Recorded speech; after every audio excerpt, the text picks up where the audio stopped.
So hello friends welcome back to a new blog. तो मुझे जाऊँगी आम गाँ पाख मेला माने मकर मेला अनुष्ठित हो गोटे गाँव में 2-3 किलोमीटर हम डिस्टेंस। तो आम गाँव यही पहुँची गली ये भाया टेंट फेंट सब कर सब गाँव में आम बुलिकी मुझे सब कुछ देखी।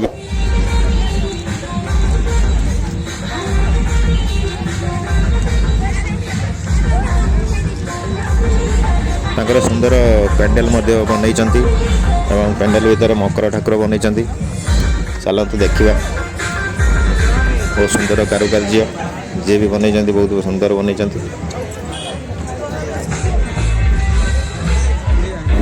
एवं चलतु आम मेला भीतर को जावा देखा कौन कौन सब आसी मेला भीतर कौन कौन प्रोग्राम रही देखा।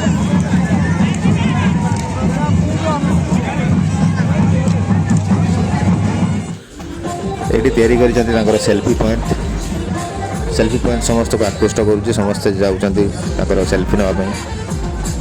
आई लव बीएमबी अर्थ कौन गोटे गाँव नाम करें।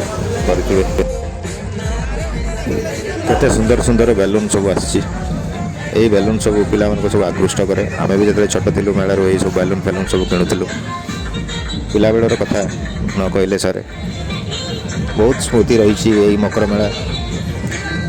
एबे आमती टाइम नहीं एते जीवाई बुलापी समस्ते जे जा कार्य व्यस्त। ये देखो तर सब दांडिया खेल चली सब पिला माने मिसी दांडिया खेल व्यस्त बहुत मन लगा। ये सब देखिले पिला बेल कथा मन पड़ जाए।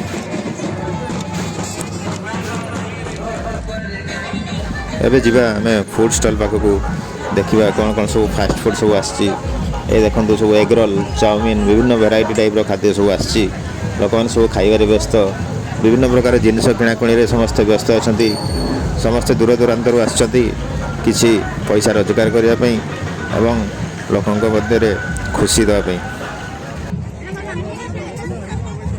विभिन्न प्रकार स्टॉल लगी वेराइटी टाइप स्टोर अच्छी लोक मैंने सब किणवार व्यस्त।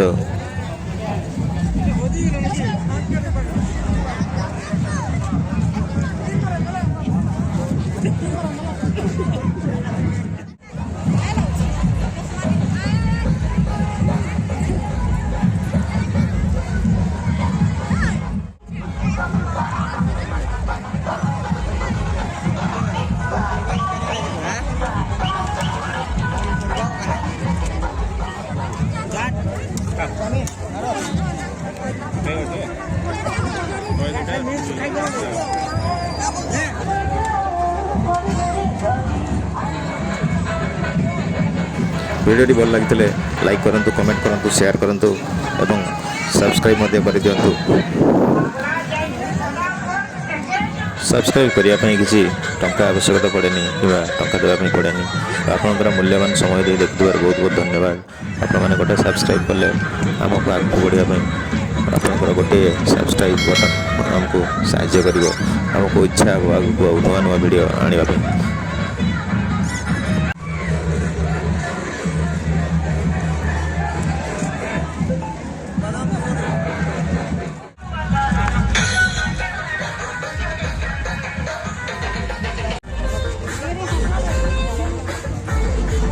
आज ये पुणी देखा अन्य एक ब्लॉग रे।